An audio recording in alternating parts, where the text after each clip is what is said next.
Magandang hapon po sa inyong lahat. Magandang hapon din po, Father.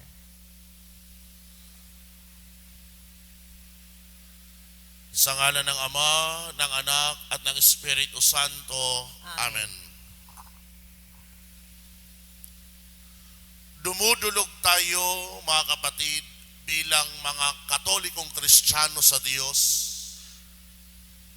sa apat na kadahilanan. Una, dumudulog tayo sa pamagitan ng gawain ng pagpupuri. Ikalawa, sa pamagitan ng gawain ng pasasalamat. Ikatlo, sa pamagitan ng gawain ng paghingi ng tawad o pagpapatawad. At ikaapat, sa pamagitan ng gawain ng pangangailangan. Sa Ingles, ginagamit ang salitang acronym na ACTS. Adoration, Confession, Thanksgiving, and Supplication. Sa linggong ito, nakatutok tayo sa ikaapat na dahilan. Bakit tayo dumudulog sa Diyos? Dumudulog tayo sa Diyos dahil meron tayong pangangailangan. Pangangailangan na nagmula sa kalikasan ng tao na palaging may kulang sa Kanya. O di naman kaya dumaraan siya sa mga pagsubok sa buhay na walang ibang makatutugon kundi ang Diyos. Tayo mismo, kapag dumudulog sa Diyos, ang ating dalangin, kung hindi sa pamilya, kung hindi sa mahal sa buhay, ay para sa pangsarili. Halimbawa, ang ilan, dalangin, Lord, pahabain mo po ang buhay ko, kahit 70 years old na yan. O Lord, pagalingin mo ako sa aking sakit. Lord, tulungan mo ang aking asawa, nasa ibang bansa, naghanap buhay, ilayo mo siya sa lahat ng kapahamakan. At kung ano-ano pa ang dinudulog nating kahilingan sa Diyos. Sa mahabang paglalakbay natin sa tinatawag na buhay, karanasan natin ang magsasabi na na hindi lahat ng ating kahilingan ay pinagkakaloob ng Diyos. Marahil dahil alam ng Diyos na hindi ito'y kabubuti sa atin, o marahil may takdang panahon, o marahil din dahil ang ating pag-uugali o katangian habang dumudulog ng panalangin ay kulang. Kaya nga sa linggong ito, napakaganda ang binibigay sa ating halimbawa sa ebanghelyo ng babaeng Cananea. Tatlong konkretong katangian na dapat nating tularan upang panalangin natin ay mapakinggan. Ano-ano nga ba ang mga katangiang ito? Balikan natin sa ebanghelyo. Simula pa lamang ng salaysay ni San Mateo, sinabi niya na merong babaeng Cananea. Anong ibig sabihin ng isang Cananeo? Sila ay tumutukoy sa grupo ng tao na hindi nabibilang sa sambayanang ng Israel. Sila ay tumutukoy sa grupo ng tao na masabi natin hindi mga Hudyo. At kung hindi Hudyo, hindi kinikilala ang Diyos ng mga Hudyo. Subalit, bagaman iba ang kanyang paniniwala, nang malaman niyang si Jesus ay naroroon malapit sa mga lupain ng Tiro at Sidon, lumapit siya sa Panginoon. At dito narinig natin ang dahilan kung bakit siya lumapit.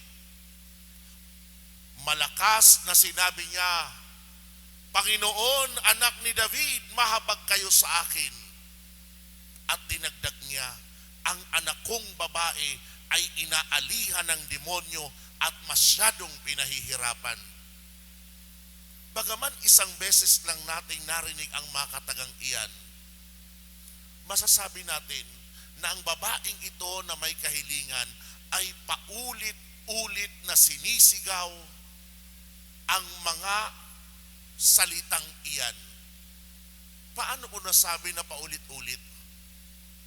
Dahil kung ipagpapatuloy natin ang salaysay ng Ebanghelyo, ito ang sabi ng mga alagad ni Jesus na lumapit sa kanya. Pagbigyan na nga po ninyo at nang umalis, siya'y nag-iingay at susunod-sunod sa atin. Mapapansin nyo sa pananalita ng mga alagad, sila ay nakulitan na. Sila ay naingayan na. Kaya sa ginagawa ng babae, bakit nakulitan sila na ingayan? Dahil paulit-ulit na sinisigaw ang kanyang kahilingan. At dito natin mapupulot ang unang katangian na meron ng babaeng ito. Iyon ay walang iba kung hindi ang dakilang tiwala. Bakit dakilang tiwala?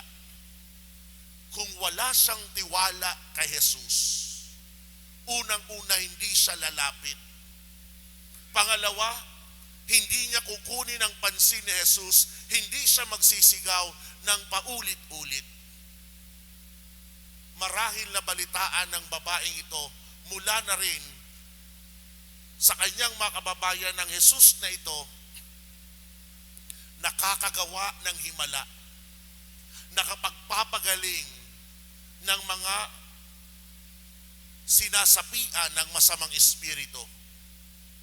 Kaya naroon ang kanyang tiwala na kapag makuha niya ang pansin ng Jesus na ito, sa kanyang pag-ulit-ulit na pagsisigaw, mapapakinggan ang kanyang kahilingan.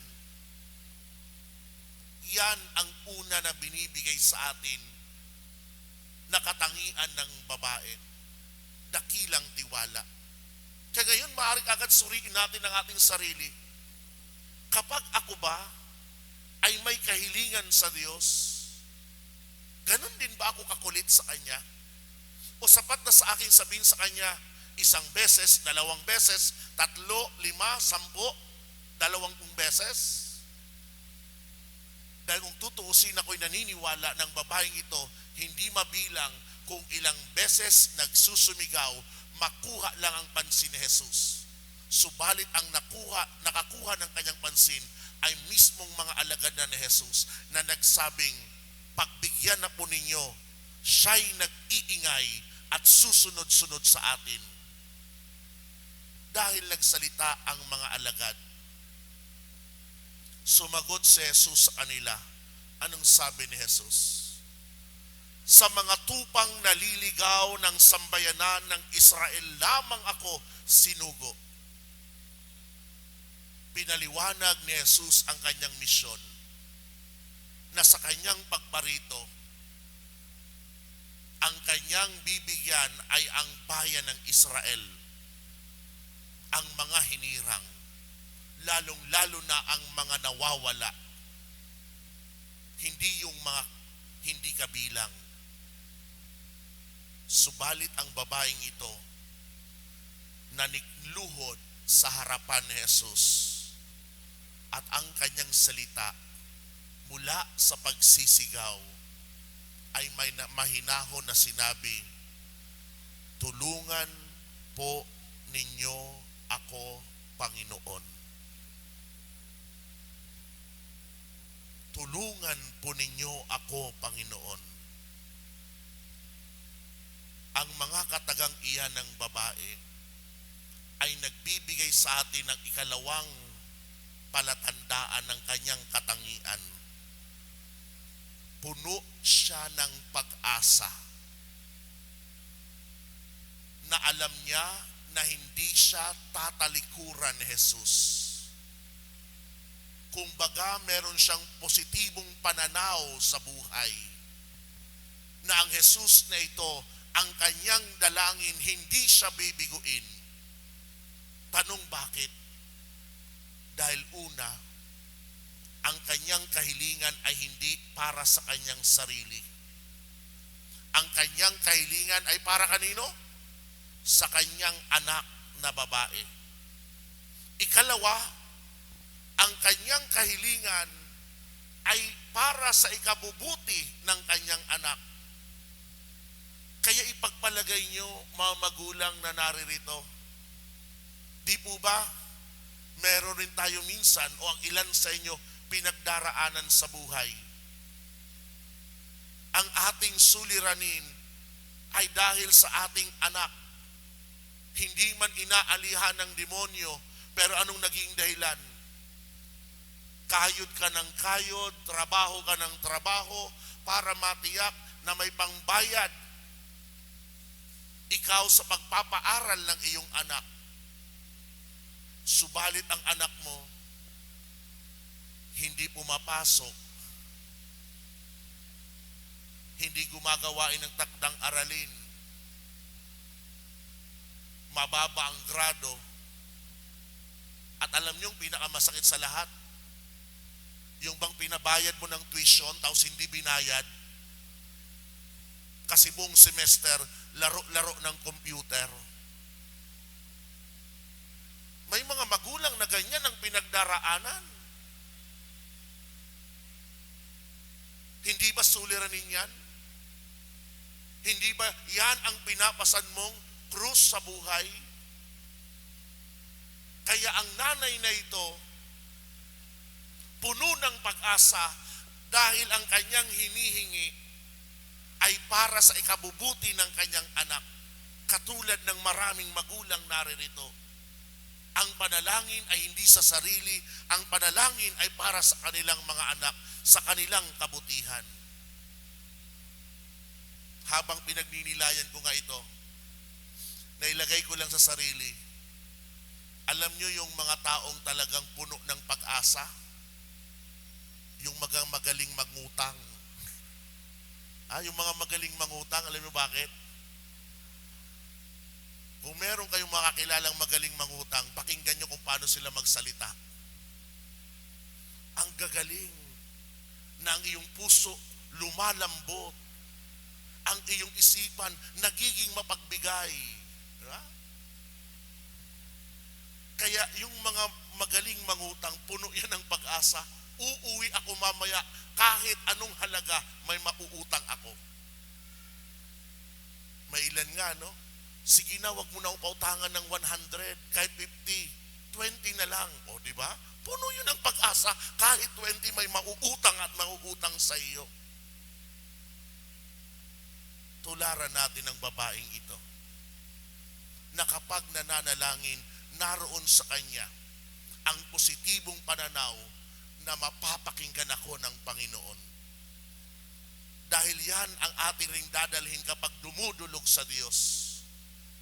Kapag binigay na natin ang ating mga nais, panghawakan mo na ibibigay yan sa iyo. Panghawakan mo na pakikinggan ka ng Panginoon. Yan ang meron ng babaeng ito. Puno ng pag-asa. Nang sinabi ng babae na tulungan po ninyo ako, Panginoon, dito nakuha na ng babae ang pansin ni Jesus. Si Jesus ngayon ay sumagot sa kanya. Anong sabi ni Jesus? Hindi dapat kunin ang pagkain ng mga anak upang ihagis sa mga tuta. Patalinghaga man ang pananalita ni Jesus, subalit masakit kung pagninilayan. Bakit? Dahil ang tinutukoy ni Jesus na pagkain ay yung mga biyaya ng Diyos, ang mga grasya, ang mga pagpapala. Para kanino ito? Sa mga anak. Sino yung mga anak na tinutukoy ni Jesus? Ito yung bayan ng Israel, ang mga Israelita. Ngayon sinabi niya na ang mga pagkain ito ay hindi dapat ihagis sa mga tuta. Sinong tinutukoy ngayon ni Jesus na mga tuta?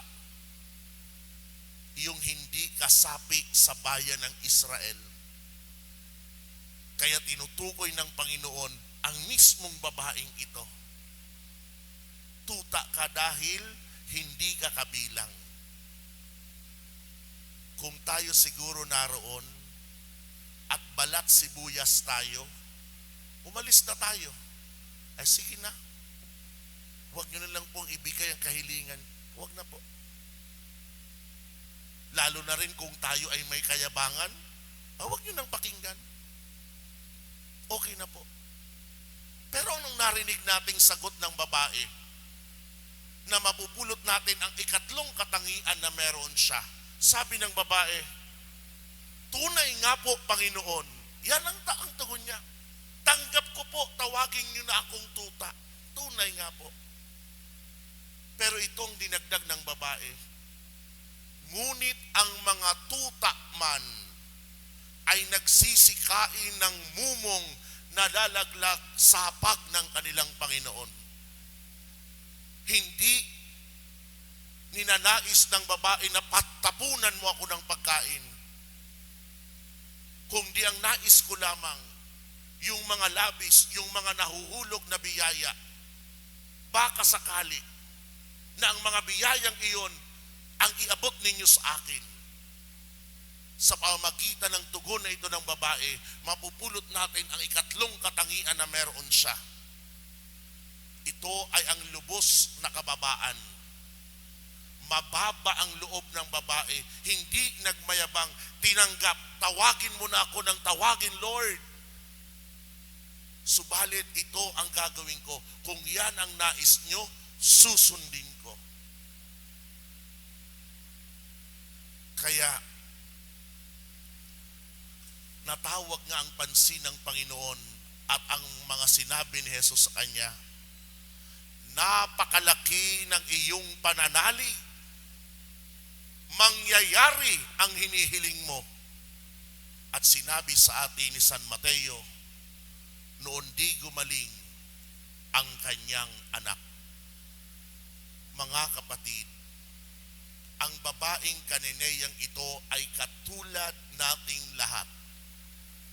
Lumalapit sa Diyos dahil tayo ay may kailangan.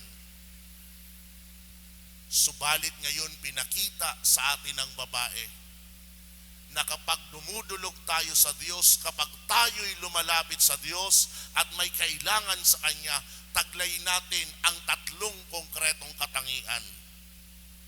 Una, dakilang tiwala. Ikalawa, puno ng pag-asa. Ikatlo, lubos na kababaan. Kapag ang tatlong aral na iyan na napulot natin mula sa katangian ng babaeng Kananeyang ito, dala-dala natin sa mga susunod na tayo'y dudulog sa Diyos para humingi ng kailangan. Ako'y nakatitiyak na ang Panginoon hindi tayo tatalikuran. Dahil ang ipinamalas nating mga katangian ay pinatunayan sa banal na tipan na si Jesus ay hindi marunong tumalikod kapag taglay natin ang tatlong katangiang ito kapag dumudulog tayo sa Kanya. Amen. Sa ngalan ng Ama, ng Anak, at ng Espiritu Santo. Amen.